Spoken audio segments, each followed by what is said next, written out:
Join the Coven.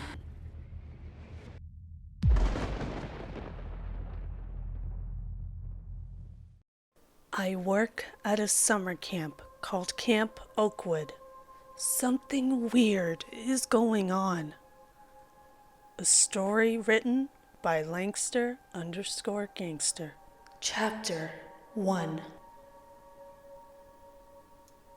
Work at Camp Oakwood. Looking for maintenance staff. No experience needed.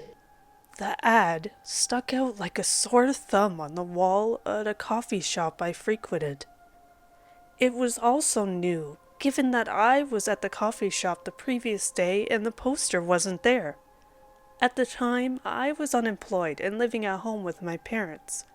So every time I would go to the coffee shop, I would browse the wall in search of jobs I could possibly obtain. Of course, there wouldn't be any big paying jobs available, but I hoped there would be something appealing. And in the middle of that wall was that poster about a summer camp, located many hours away from home. I don't know why it piqued my interest, though it was probably the aspect of me being able to get away from home. A job that would let me live somewhere without my folks sounded luxurious to me. It also paid decently well, so after thinking it over while sipping my coffee, I decided to take the poster off the wall and bring it home. The shop allowed that. Of course, I wasn't going to steal anything I wasn't allowed to take. As I walked out of the coffee shop, I noticed a blonde-haired lady staring at me from the opposite side of the street. Once I noticed her, we stared at each other for a few more seconds. Then she began walking away. I found it odd and a little creepy, but didn't harp on it and walked home. I arrived home and watched TV for a few hours. After binge watching a show, I decided to call the phone number on the poster. After a few rings, someone picked up. Hello? A female voice said. Hi, is this Camp Oakwood? I asked. Yes, this is. She answered. Are you calling today to register your child as a member? Oh, no, I said. I'm actually calling about your ad looking for employees. I wanted to apply as a janitor. Oh, our online ad? No, it was a poster in a coffee shop in my town. Huh. Well, we don't print many ads, but we put some up from time to time. She then asked me for my phone number, email, and asked a few questions. I told her basic information about myself.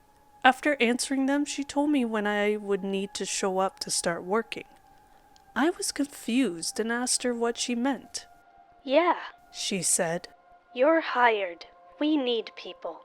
Wait, so I don't need to do a background check or something like that? I asked. Nope, I believe everything you told me. She said. You're hired. After a few seconds of shock, I became ecstatic. That's great, I said in disbelief. When do I start? You will need to come in May 26th for orientation and training, and the first camp will start the following week. The camp has 6 one-week sessions, and you'll be working each one. You will be one of 4 janitorial and maintenance employees. I am your overhead boss, but your supervisor will be Graham. He's the head of maintenance staff. Cool. Thank you for hiring me. You're absolutely welcome. I believe you'll do a great job. If you have any more questions, you know where to contact me. Welcome to the Oakwood family. Just as she was about to hang up, I realized I hadn't even given my name. During the entirety of the questioning and instructions, we both had not given our names. Wait, I never got your name, I said. Oh, she said. Yeah, sorry, my name is Amy Garlania, and I'm the camp director. Okay, I said. My name is Harrison Tracy. I then heard a thump and her gasp in pain. You all right? I asked. Yeah, I'm good, she said. Just banged my elbow on the desk. Well, can't wait to meet you, Harrison. See you soon. I hung up the phone with mixed emotions. While grateful that I had found a job, I found it perplexing that I was hired so quickly. I figured there was more to it. But at the moment, I was just too grateful and excited to really worry about it. That night, I told my parents about my new job. My mom was thrilled to hear that I would finally have a good-paying job. But my dad practically spat out his food. "Curtis, you okay?" my mom asked. Yeah, I'm fine, honey," he said, grabbing a napkin to clean his mouth. "You're working at Camp Oakwood?" "Yeah," I said. "It pays really well, and I heard it's an easy job." "Sorry for my reaction, Harrison," he said. "I haven't heard that name in a long time. That's because I worked there myself many years ago as a counselor." "Really?" I asked him, to which he nodded. I proceeded to ask him some questions, but he seemed very hesitant to answer them. After failing to get anything, I went back to my room. Later that night, I heard my parents talking in their bedroom. They were trying to whisper, but I could still hear a decent amount of their conversation. "He can't go," my dad said. "That's the place I told you about." "We don't know if that is," my mom responded. "The camp started long before he was born. Nothing's gonna happen. If something does, he can handle himself. After all, he has before." They went back and forth for a while. I honestly had no clue what they were talking about. I guess my dad must have had some bad memories from that place or something. When the time came, I packed up my stuff, told my parents goodbye, and headed off to Camp Oakwood. Amy told me I would be living in a 2-story housing wing located about 50 yards away from the main camp. There were 4 apartments, 2 on each floor. 2 or 3 employees would live in each one. The counselors would be sleeping in the cabins with the campers. So that left nurses, cooks, and maintenance staff inside the wing. There were 11 of us, 3 nurses, 4 cooks, and 4 janitors. So I had a 4th chance of getting a 2-person apartment. I didn't really care, but I craved privacy, so I was hoping for the best option. I must have been lucky, because I got the 2-person room. When I arrived, someone was inside unpacking. He was a pretty young guy, maybe a bit older than me. I'm 21, but very muscular. I made my way in to introduce myself. "Hey, I'm Harrison," I said. "Julio," he said. "Nice to meet you. I guess you're my roommate. I'm new here, so I don't know who else is here besides you and Amy." Julio chuckled, and then said, "Same, at least I'm not alone." Before I could speak again, I heard someone walk in. I turned to see a large, older dude with the Santa Claus-style beard and tinted glasses. "Julio? Harrison?" he said, his deep voice bellowing. We both said, "Yeah." "I'm Graham. I'm in charge of you guys. I just wanted to come by and introduce myself." "Oh, well, it's nice to meet you," I said. "And you guys as well," Graham said, and then pointed to a guy pulling things out of a white truck before introducing him as Carson, the 4th and final maintenance worker. Carson just waved to us and continued on what he was doing. "Do we start work today?" I asked. "No, but I will be showing you around. Basically what you will be doing and the like. I'll be next door to y'all with Carson and one of the cooks. I'll come back in half an hour." Then he left. Like he said, Graham returned 30 minutes later. "All right, guys," he said. "Follow me." Accompanying Graham was Carson. Now closer, I could get a better look at him. He was old as well, but skinny and bald. He didn't say anything or acknowledge us in the slightest. So I assumed he wasn't a social butterfly. Graham led us to a large golf cart, and we all hopped in. As we drove off, Graham began speaking. Okay, so our job is pretty basic. We clean every building 3 times a week, taking out the trash, dusting the rooms, and getting rid of any infestations. We also take care of the nature aspect, so lawn care, trees, etc. The last day of each session is a party day, so we also set up decorations, props, and other kiddie stuff. He went on about how we clean the cabins. We have to make sure we put every bag and piece of furniture back in place. We also had to keep an eye out for wild animals, as they could be dangerous to the campers. So, we're janitors, maintenance staff, and security guards? Julio asked jokingly. Basically, Graham said, before bellowing a laugh. He showed us several of the activity areas during our drive. There was an archery section, a swimming pool, the lake with a large rope swing, a playground, an open field, a basketball court, a sand volleyball court, and a rec center with ping pong tables, air hockey, and a foosball table. There was also a small building that Graham said was a chapel, but he said it was never used, and we wouldn't need to worry about it. I'm still surprised Amy was able to get all this situated in just 2 years, Graham said quietly. What do you mean? I asked. We had to move camps 3 years ago, because the city bought us out, Graham said, knowing he had to explain now, since I had heard him. Eminent domain. Why did they buy it out? Julio asked. Don't know. I thought his response was odd, but I didn't ask anything afterwards. After driving around some more, Graham took us to the main lodge. The counselors were already there, and the cooks were in the kitchen cooking dinner. Graham told us to mingle with the new counselors so we could at least know who we would be working with for the next 7 weeks. Julio and I split off to meet the others individually. Most of the counselors were teenagers, with only a few being about my age, and some being older than that. However, I was immediately made very uncomfortable by the ones I had met. Every time I would introduce myself, they would just stare in astonishment at me. It was as if they were staring at an elite celebrity making a surprise appearance. Some of them would even walk up to me and just stare, not saying a thing.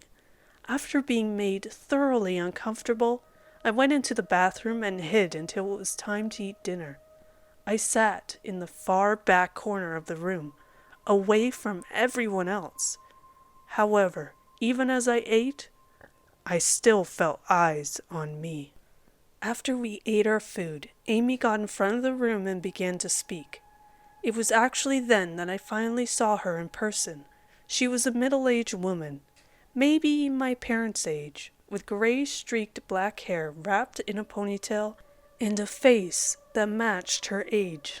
She told us she was glad we had decided to work or return to work for the camp, and that she was excited for another great summer. After speaking for a few more minutes, we were dismissed for the night. I ended up staying back to talk to Amy about the counselors acting weird around me. Well, you and Julio are the only new employees this summer, Amy said. We usually don't get that many new employees, so they're probably just surprised to see someone new. But whenever I said my name, that's when they began to act weird, I said. She just looked at me, not saying a word. What? I asked. Nothing. Look, just don't worry about it. If you're still uncomfortable, go back to your apartment. With that, she walked away. I was so confused and actually a little concerned. But I decided to give her the benefit of the doubt. Maybe she was right. The counselors might just be really weird people. I walked back by myself to my apartment. But as I was passing the chapel, something caught my eye. I walked up the stoop and looked through the window on the door. Inside, there was a small light flickering at the end of the room. I could see the outline of someone kneeling on the ground, their back facing me. I knelt down and put my ear up to the door to listen, and I began to hear whispering. "Dear Savior, I have discovered it, and I will do it. This is what you've wanted. I'm so excited to meet you." I then begin to hear crying, but not in pain or despair. Rather, it was crying of joy. Then he began whispering again. "We won't let you down. I won't let you down. We'll all be at peace soon." Creeped out, I decided it was time to go. But when I got up and looked inside again, I nearly peed myself. The figure was now right against the door, looking out the window, staring at me with an angry look on his face. I recognized it to be Carson. I bolted back to the apartment and was thankfully not followed by Carson. Once inside, I slammed the door behind me, scaring Julio half to death. You good?" he asked. "Yeah, some dude just scared me on the way back. Just popped out at me from the bushes," I lied. "Probably one of those counselors, huh?" he snickered. "That's not funny," I said. "Wait, how did you find out?" "I could see how uncomfortable you were. Plus, I couldn't help but notice that they were constantly staring at you." I didn't respond and just went to our shared bedroom to go to sleep, only to wake up at an unknown time. I heard voices coming from outside my window. I peeked through the blinds to see Amy talking with Graham and Carson. "I'm telling you, it's him," Amy said. "And I discovered how to finally perform it," Carson said. "It's almost time." "Look, whether it's him or not, I don't care," Graham said. "He's still my employee, and for all you know, he could be an innocent guy. The last thing we need is another innocent person being attacked by one of your employees." "I'll make sure once again it's him," Amy said. "I haven't figured out how to do it yet, but I'll figure something out. I still question why you work here if you don't agree with our beliefs." "You told me your reason when I was hired," Graham said. "Besides, you wouldn't be able to let me go without me being a threat to your safety." They kept talking, but I stopped listening. Horrified, I quietly sauntered back to my bed and curled up in a ball under the blankets. Julio, thankfully, didn't wake up from me moving around. Somehow, I managed to fall back asleep and woke up the next morning. At breakfast, I was eating my food when I noticed that 10 of the counselors at another table were again taking glances at me. Every few seconds, one of them would look my way. At that point, I had had enough and walked over and confronted them. "What do you want?" I asked. None of them responded to me. "Really?" I asked angrily. "You stare at me when confronted. You have nothing to say?" Before they even got to say anything, I felt someone grab my shoulder. I turned to see Amy, looking at me with a stern look on her face. "What's going on here?" she asked me. "These guys have been staring at me for the last 10 minutes, I said annoyingly. I asked them what the problem was, but they refused to answer me. She sighed before speaking again. "I'll deal with them. Sit back down and eat. I don't want any more trouble starting because of you, Harrison." "How is this my fault?" I asked her, only to get no response as she walked away. I had had enough and decided to throw my food away and walk back toward my apartment. During my walk, I passed by the chapel again. Given that it was now daytime, I decided to get a better look at this place. As I looked around the room, I saw a large painting of a man. The man was pretty tall, his body stocky and built. He appeared to be in his 30s, if not a little younger. He was shirtless, and in his left hand was a red book. Below the painting was a word in blue letters. I assumed it was a name, but I had never heard of this name before. It said, Sherino. I was so intrigued by the painting that I didn't even notice someone had walked up to me. "What are you doing?" someone asked. I slowly turned to see Graham standing there. Just looking in there," I said nervously. "Okay," he said again. "Again, there's no point in going in there. Besides, I don't get their obsession with this guy." "What are you talking about?" "The people here dedicate this entire place to the guy who the camp is named after. He's remembered as a hero." "What did he do?" "War hero."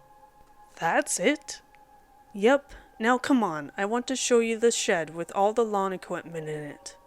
We walked off, me still feeling very weirded out by everything here. Camp hasn't even started yet, but I already regret coming here. What have I gotten myself into?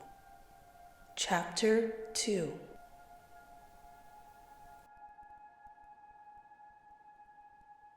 A few days later, Camp Oakwood's first session officially began. Around 100 campers, aged 5 to 10, were dropped off by their families for their week-long stay.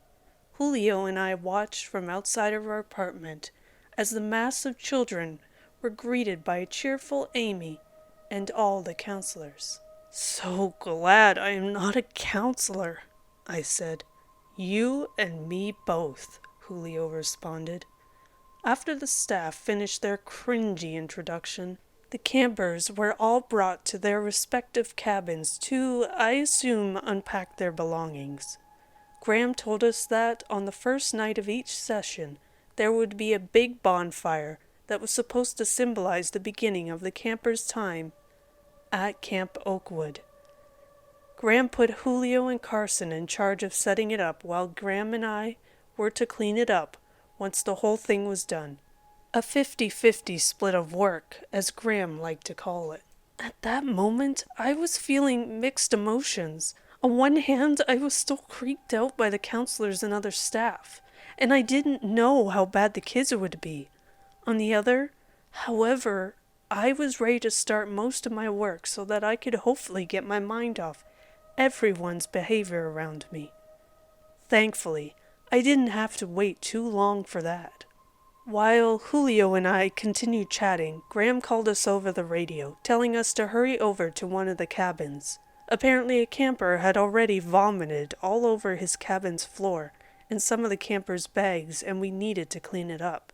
Graham and Carson were already busy setting up bullseye targets at the archery station, which meant that we, the rookies, would have to get our hands dirty. We grabbed the necessary supplies from the small maintenance shed that was located next to our housing wing and hurried over to Cabin 5. We arrived to see about 20 campers and 2 counselors outside the cabin holding their noses with their shirts from the smell.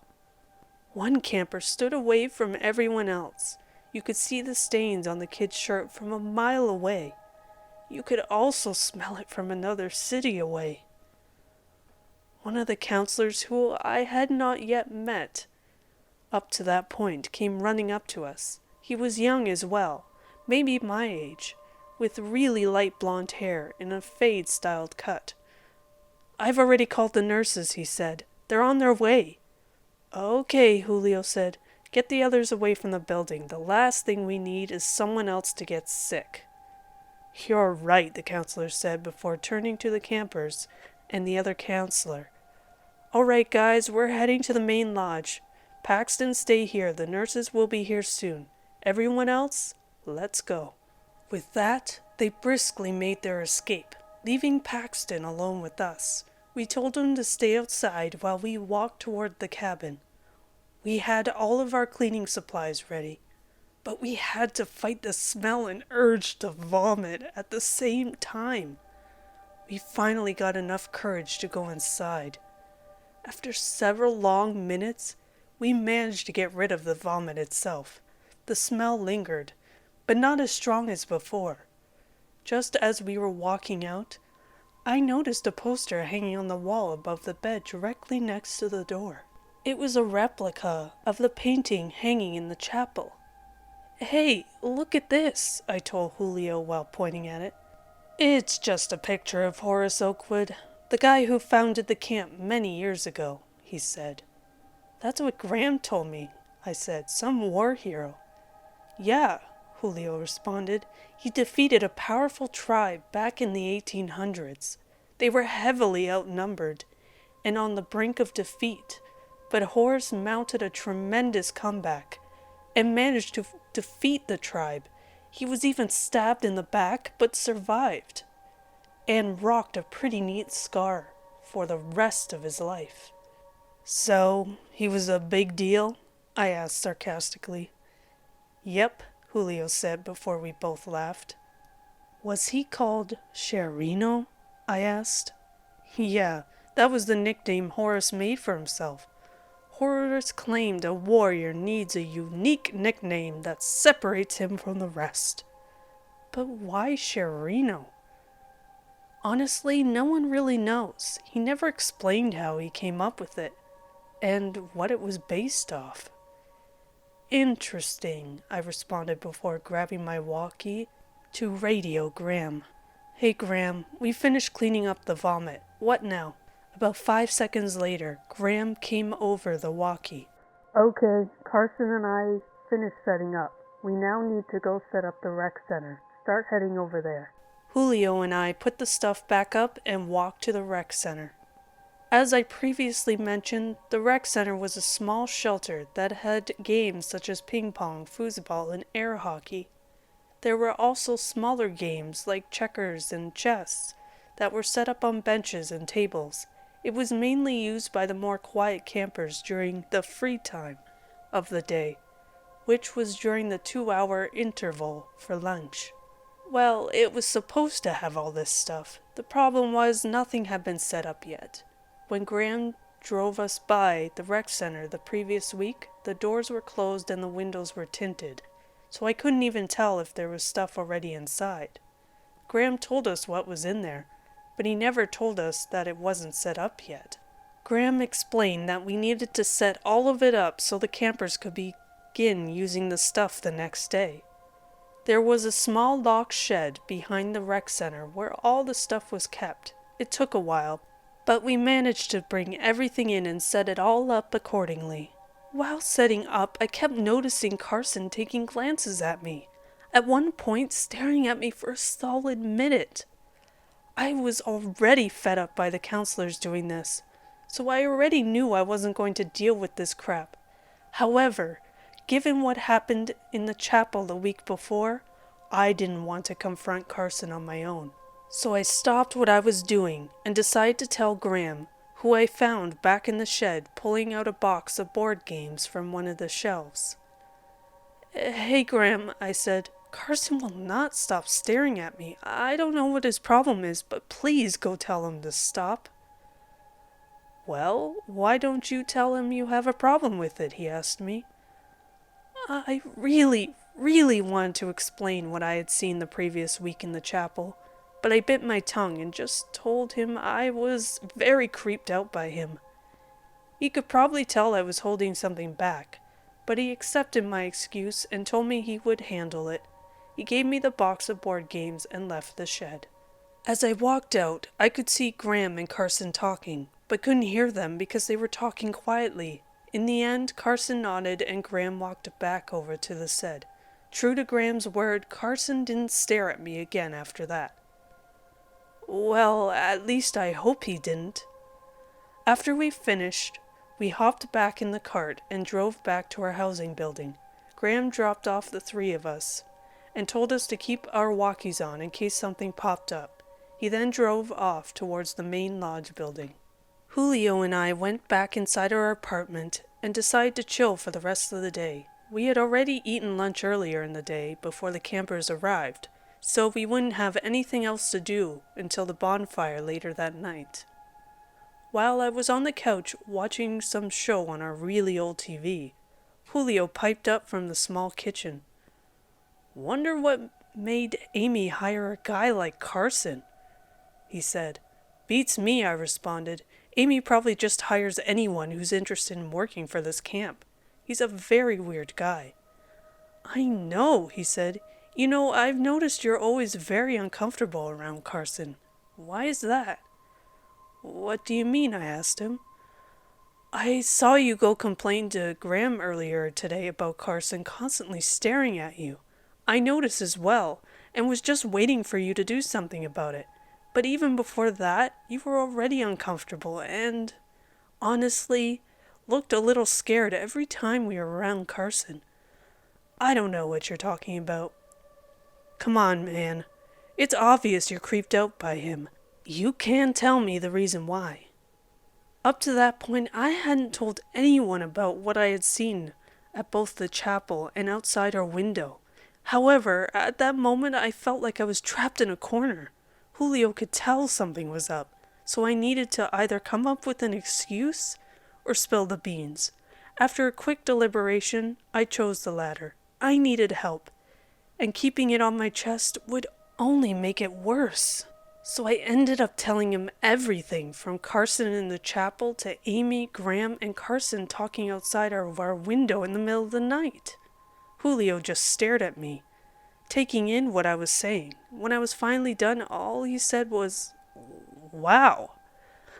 "I'm very creeped out right now, dude," I said. "I don't know why he and those counselors act strange around me. It's so freaking weird." "Why didn't you wake me up when they were talking outside of our room?" I stuttered. I don't know." "Well, if something like that happens again, wake me up," he said. "Given that you just told me everything, I'm involved in this crap just as much as you are now." He then went outside to smoke a cigarette.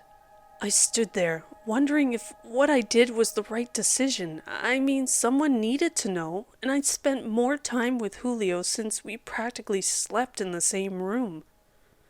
But I could have told Graham as well, since he seemed to be on my side when I found him, Amy, and Carson talking outside my room the previous week. I made a mental note to at least tell Graham when I had the chance, but I had to find the right moment to do so.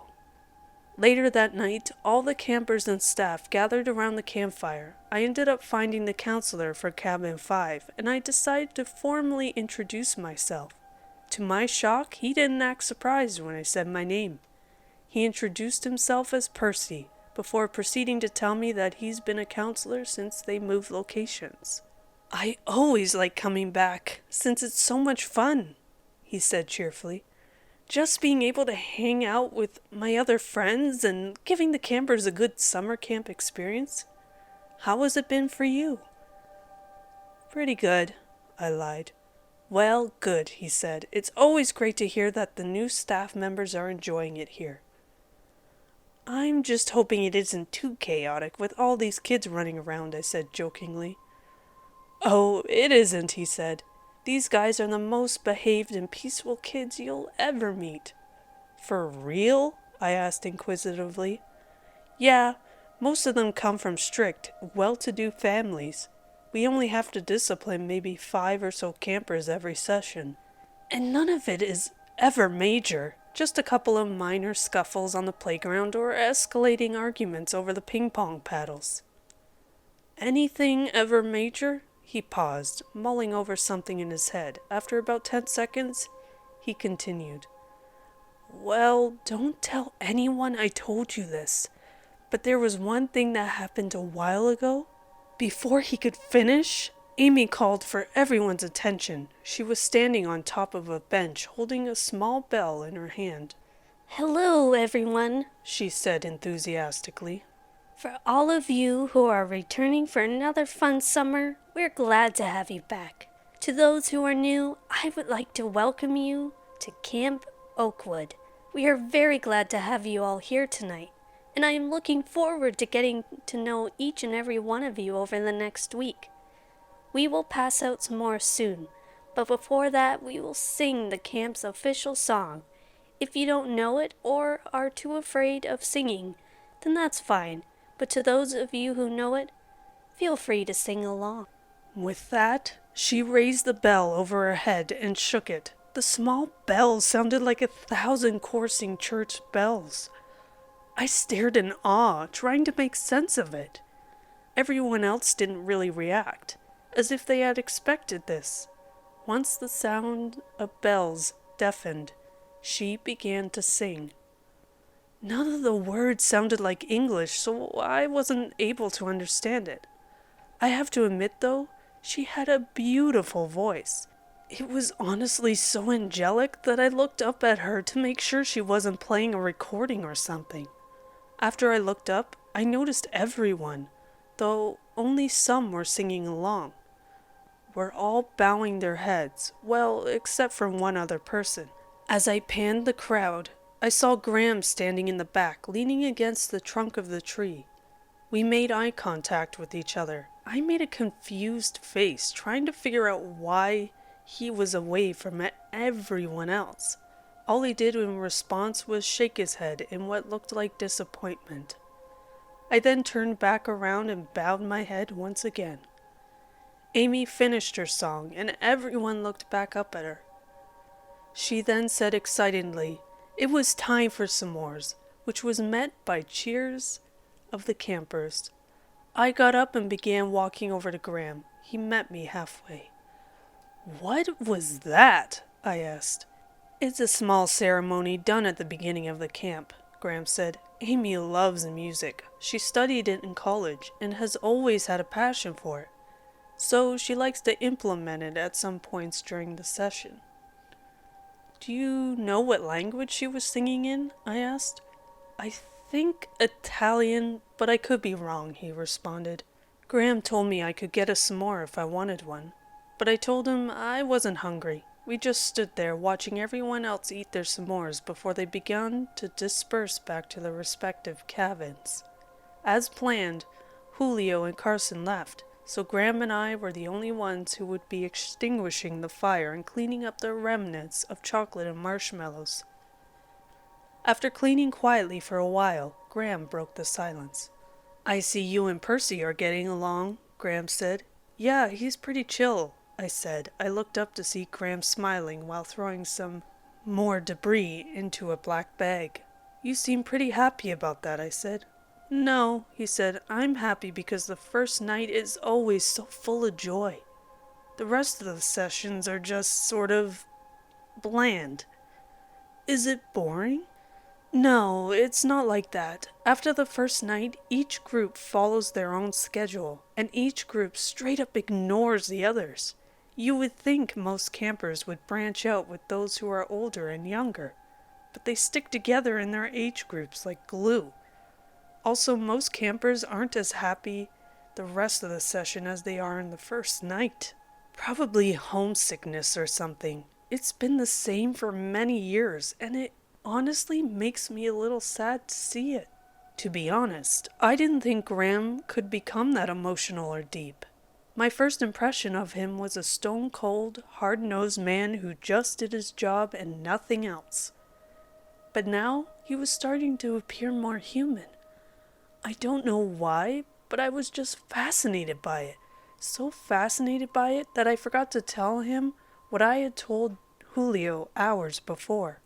We finished cleaning up not too long after and went back to our respective apartments. Julio wasn't there when I arrived, but his car wasn't either, so I guessed he had left the campgrounds to do something. I didn't know if that was allowed once the session was in progress, but I decided not to do anything about it. Once I got inside, I decided to take a shower. After spending about 10 minutes under the shower head, I turned off the water, grabbed a towel, and pulled open the shower curtain. After drying off, I went to grab my clothes. But when I checked the countertop, they were missing. I thought I had placed them on the countertop before I got in, but I must have forgotten to, so I wrapped the towel around my waist again and started walking towards the bathroom door.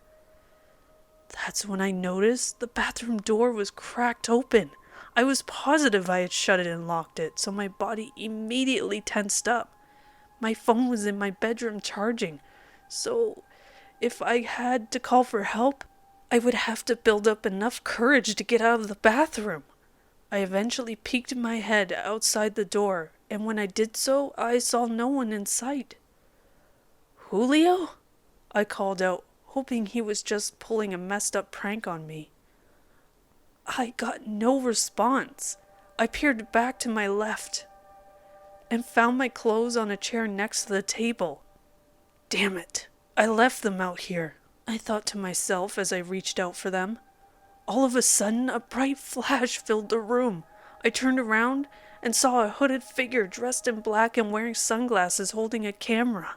I cursed out loud in shock, and the hooded figure ran for the door. Amid the chaos, I managed to grab the back of his hood, making the back of his head visible. Before I could do anything else, the hooded figure opened my door and ran out into the night.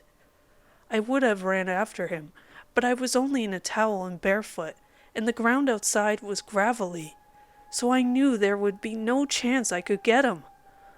Although I didn't see his face, I knew who it was. I recognized him based off the blonde, fade-style haircut. It was Percy. Chapter 3. Julio returned a few minutes later to find me shaking in terror. "Dude, are you alright?" he asked worriedly. "Somebody broke into the apartment and took a picture of me," I told him. "It was Percy." "Who's Percy?" he asked me.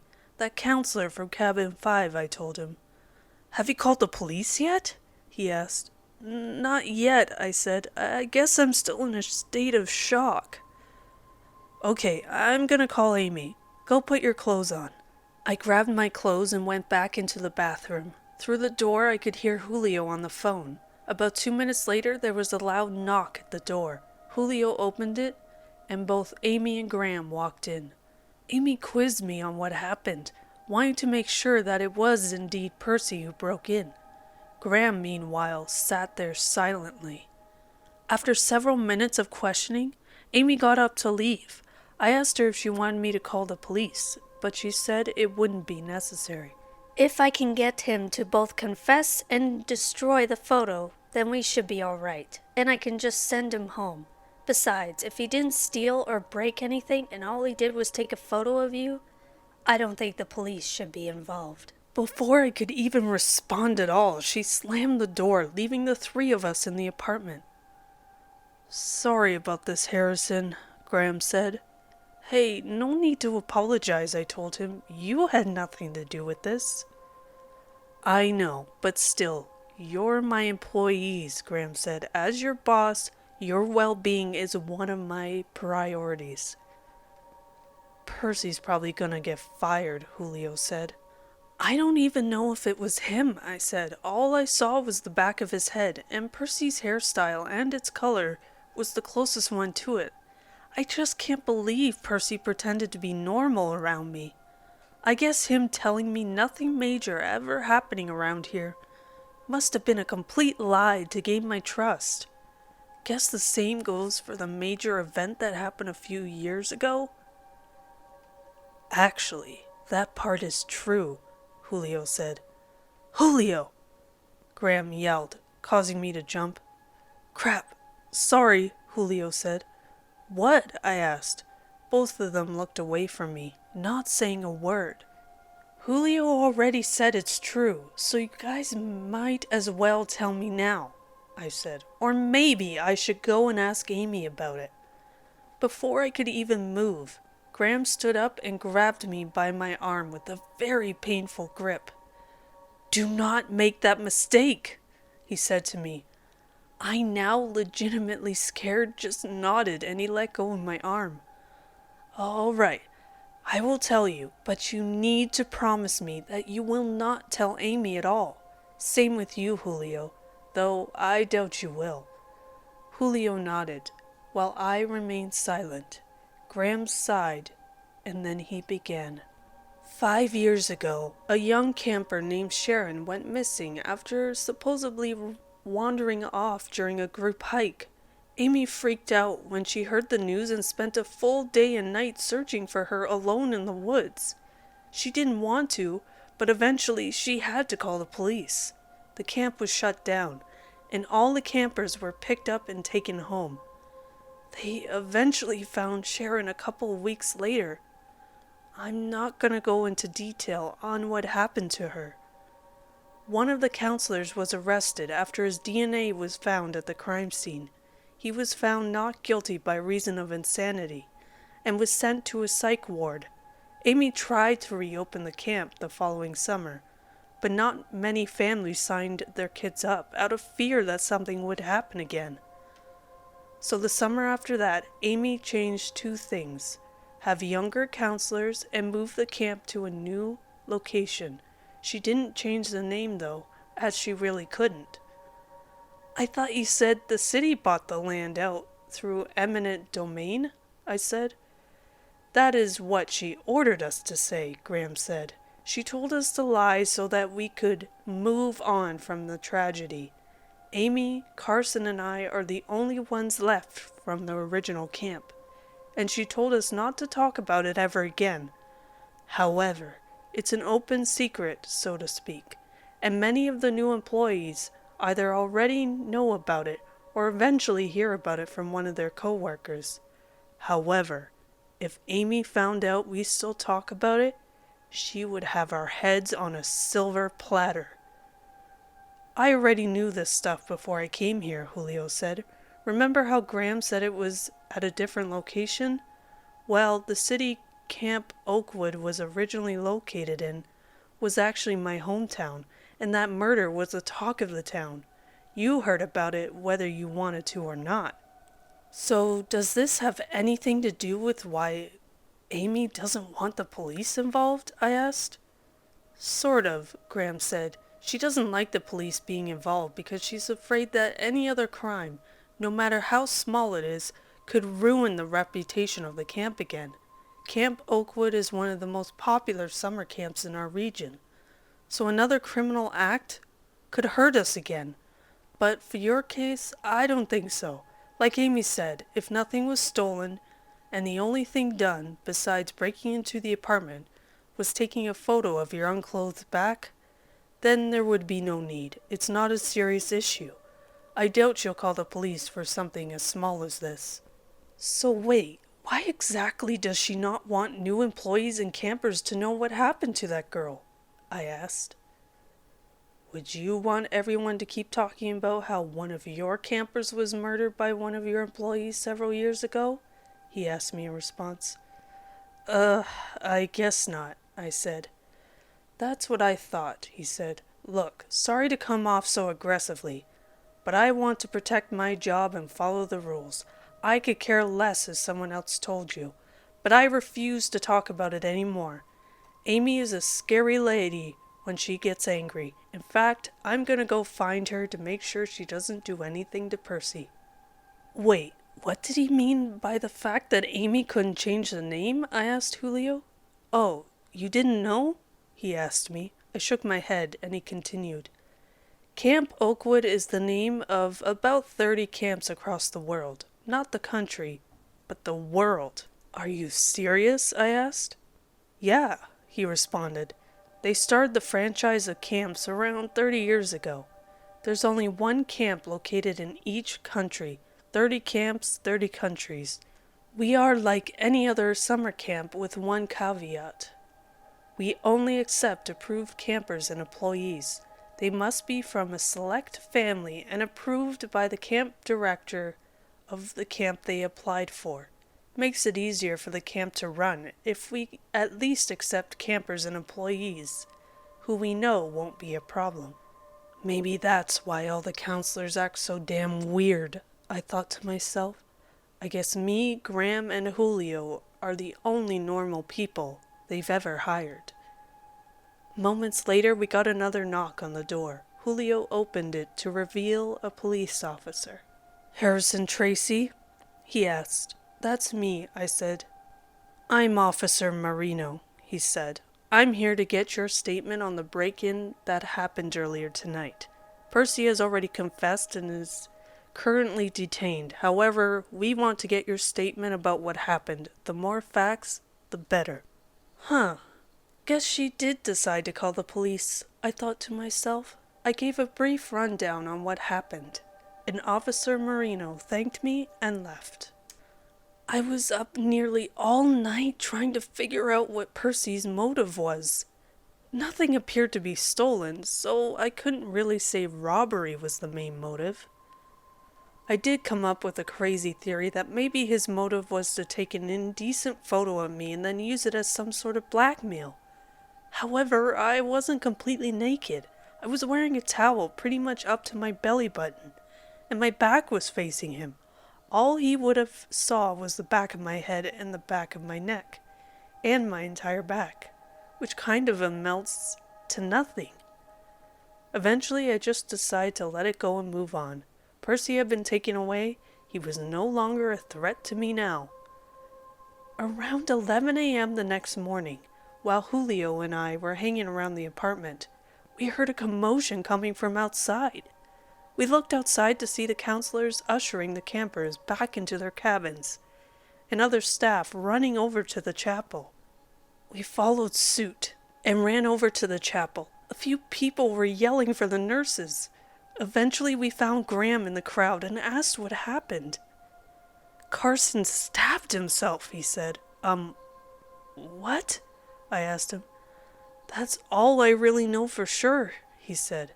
I wasn't close enough to see it, but I've heard a couple of people say he was screaming while holding a knife. A few minutes later, the nurses came out with Carson. The front of his shirt was stained red. Everyone stared at awe as he was carried towards the nurses' station. I noticed no ambulances or EMTs around, so I guess Amy didn't want them involved either. After the small hysteria ended, everyone went back to what they were doing. Graham told us we would have to finish any work we still had that day without Carson, which thankfully wasn't too much. We ended up finishing around 2 p.m. As you can probably imagine, I was near my breaking point. In fact, I was very close to going up to Amy and handing in my resignation. However, a part of me wanted to at least finish this session in order to get some money. I didn't care if it wasn't much, but I would rather leave with some money rather than no money. I've come this far, why stop now? But still, I was seriously coming close to quitting. I had enough of the secrecy and the weirdness of it all. Around 6 p.m., while I was still contemplating whether I should quit or not, I got a text from Amy. Meet me at the house. I need to talk to you. I sighed and began putting my shoes on. What's up? Julio asked me from the couch. Amy told me to meet her at her house, I said. Don't know why. Probably heard about Graham telling you about Sharon's murder, he said. Ha ha, I responded and walked out. Amy lived by herself in a single-floor house on the other side of camp. After several minutes of walking, I eventually reached the house. I knocked on her front door and she opened up. Good, you're here, she said. Come on in. She led me into her kitchen and told me to sit down. Once I was seated, she sat down directly across the table from me. So, why did you want me to come over here? I asked her. I just wanted to check up on you, she told me. How have you been doing since Percy broke into your apartment? I'm doing all right, I said. Glad to hear that, she said. Would you like some coffee? Sure, I responded. She got up and grabbed 2 cups from her cupboard, then grabbed the coffee pot. She began to pour coffee into my cup, when all of a sudden she dropped the pot, spilling hot coffee all over onto my shirt. I screamed out in pain from the hot coffee, and Amy began profusely apologizing for spilling it on me. I'm so sorry, Harrison, she said. It's fine, I said. It burns like hell, though. Well, here, give me your clothes, she said. I'll wash them for you. It's the least I can do. I didn't give up my shorts, but I gave her my shirt. I turned around to get more paper towels to clean up the coffee on the table. What's that on your back? She asked me. My scar, I responded. I got it when I was little. The reason why, though, is pretty messed up. What do you mean? She asked me. I described to her what had happened. It was, without a doubt, my worst childhood experience. I was 6 years old at the time. I was outside playing by myself in my backyard, kicking a ball around. I would spend a lot of afternoons outside doing whatever I wanted. I had just kicked the soccer ball into the miniature goal I had when I heard the background gate screech open. I turned to see a red-haired woman with the scary face. Before I could even let out a scream, she charged at me. I don't remember much after that, but I do remember being rushed into the hospital, and my parents crying hysterically. My back was on fire, and I remember seeing blood on my clothes. Thankfully, the wound wasn't too serious, and I was stitched up and good to go. My parents quickly moved to another town several hours away, which is where I still live now. The woman was never caught, even though my dad got a full view of her face. She said she didn't recognize her, and even though he met with the sketch artist, no new leads came of it. So, you have no idea why this woman did this to you? She asked me. Not a clue, I responded. I'm sorry to hear that, she said. Well, I'm gonna wash your clothes. I have a towel in the bathroom down the hall you can use to dry off. I'll be back soon. With that, she walked off, and I went to the bathroom to dry off. After I got out, I saw another room down the hall with a bluish light coming from it. I looked inside to see the light was coming from a turned-on computer monitor. I looked at the webpage and discovered it to be a chat room where there were about 30 people in it, and I recognized a few names, including Julio, Carson, Percy, and Amy. Curious and a bit snoopy, I scrolled through the chat logs and eventually reached the week I had applied for the job. My body tensed up while I read what they were talking about. Given that I don't remember anything that was said, I'll try and recount the important bits of it. Some of the names I don't recognize, but I will state them anyway. Amy. He hasn't called yet, but I hope he will soon. Based on the look on his face, he seemed very interested. Carson. Awesome. Hopefully you hear back soon. Raphael. Has anyone found the right sermon yet? I'm tired of waiting. Wendy. No, Andy just tried another one, but that one also failed. I'm hoping we find out soon. The world is a mess. Amy. If he's who I think he is, we could do it. Carson. Remember these traits. We have to carve it the same way it was carved into Horus, with the same amount of time it took, and with the same angle of the crescent. Xander. Kurt said the date of an important day of his life could correlate to the pages of his book and the corresponding prayer. Julio. I know, but we've tried the day of the battle and his birth and death dates and the pages corresponding to them. We have to keep digging. Raphael. Maybe Kurt was wrong. I mean, we all remembered what happened, right? Amy. Shut up, Raphael. He was right in some parts, yet he was too much of a coward to admit that he royally messed up. I scrolled down to another conversation, which was dated a few hours after I discovered them talking outside my window. Amy. I'll figure out a plan soon. I'll keep you guys updated. I'm also currently thinking of plan B in case plan A doesn't work, though I highly doubt that will happen. Carson. We have to make sure it's him, but we also have to make sure Graham isn't in our way. Julio. If I see anything, I'll let you know. He just spilled the beans to me. Said he saw you three talking. Amy. Well, hell. Okay, stick to the plan. Everyone is coming in soon. We need this to work. The last message was right after that, and it was dated from the morning after Percy broke into my apartment. That morning. Carson. I figured out the first process. Haven't solved the other one though. It's a different prayer, but I don't know which one specifically. I could feel my heart racing a mile a minute as I stared at that computer screen.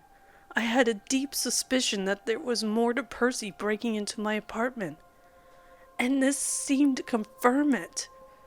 I looked up towards the top of the screen to find another tab open. I clicked on it to reveal a grid of black and white security cameras. My stomach churned when I saw one of a very recognizable bedroom. My shared bedroom. It was being filmed from the top corner of the room. I had never noticed it before, so it must have been hidden in the wall. There was a date and time slot near the edge of the screen. I decided to snoop through it. Sure enough, it showed me and Julio going through our daily rituals. I then noticed that one of the cameras was outside the housing wing, on the corner of the building, which gave a perfect view of our front door. I decided to navigate to the footage of the previous night. As I had expected, Julio left a few minutes before I got back. Then it showed me walking in and shutting the door. I fast-forwarded about 10 minutes later. What I saw sent chills down my spine. Percy walked up to the door, but behind him was Amy. Amy stepped forward and used a key to unlock my door. Both of them went inside. A minute or so later, Amy came out and gave me a thumbs up to Percy inside my apartment. A few minutes later, Percy sprinted out of the apartment, and a couple of minutes after that, Julio pulled back into the small parking lot next to the wing. I couldn't believe what I had just seen. This whole mess had been planned by Amy. But why? I couldn't understand why. And then I realized. My scar. My scar would be the only noteworthy thing on the back of my body. However, I knew for a fact that my towel covered it up, considering how close it was to my tailbone. Also, my scar was a straight line. It wasn't that impressive. If anything, I thought to myself, Horace's crescent stab wound would be much more impressive than... But then it hit me. I couldn't believe that this little detail... I never considered it important, and none of my coworkers mentioned it at all to me, despite how seemingly obvious it was. Sharino is my name unscrambled. Before I could even process any more information, I heard Amy yelling down from the hallway, announcing that my shirt was ready. I shut off the computer and briskly made my way back to the kitchen. I made it just in time, because she arrived in the kitchen about 5 seconds later. I thanked her, trying to hide my fear as best as I could, and raced back to the apartment. I grabbed my keys and dashed to my car, only for my worst nightmare to be realized. My tires were slashed. I raced back inside the apartment. Julio wasn't anywhere, but I saw his car in the parking lot. Honestly, though, I was glad he wasn't there. I saw his name in the group chat, and he was in this mess just as much as they were. I didn't know what to do. My only way of transportation was now ruined, and I didn't know the woods well enough to try and run out into them. I was hyperventilating and on the verge of tears, so I drank some water and began to plan out my next steps. I had to stay calm, but I also needed to be quick if I wanted to get out of there. About 20 minutes of debating what would be the best course of action, I decided to at least call for help, whether it was the police and my parents or somebody. I went to grab my phone. But then I began to feel awful. My head started spinning, my vision blurred, and I began to feel sick and weak. That's all I remembered before passing out. I jolted awake at an unknown hour. I didn't know how long I had been out, but it appeared to have been a while. I found myself on the floor near the couch. There were no lights on in the apartment. but I saw an orange light coming from outside. I cautiously peeked out of the window. Outside, surrounding a campfire, were the counselors and other staff. I saw Julio, Amy, and the other staff members I recognized all sitting around the fire talking. Graham wasn't anywhere in sight, and neither was Carson. But I saw Percy near the back of the group. There were also no campers in sight. Before I could even react or try and figure out what the hell was going on, my phone dinged. I checked my phone to see that it was a text from a number I didn't have on my cell phone. It read, "Get out of the apartment through your bedroom window. There is a bicycle located right outside the window. Take the path behind your building and bike towards redacted. Use your phone for directions. Make sure you are not followed." Just as I finished reading that text, I felt the familiar feeling of having eyes on me again. I didn't want to look up, but I forced myself to. Everyone at the campfire was now watching me. They were all looking at the window, staring at me with hateful, evil looks on their faces. I immediately bolted toward the bedroom window and practically ripped its screen off. Outside was a large yellow bike resting against the wall. I hopped on and started pedaling as fast as I could down the back path, with it eventually leading me into the dark forest.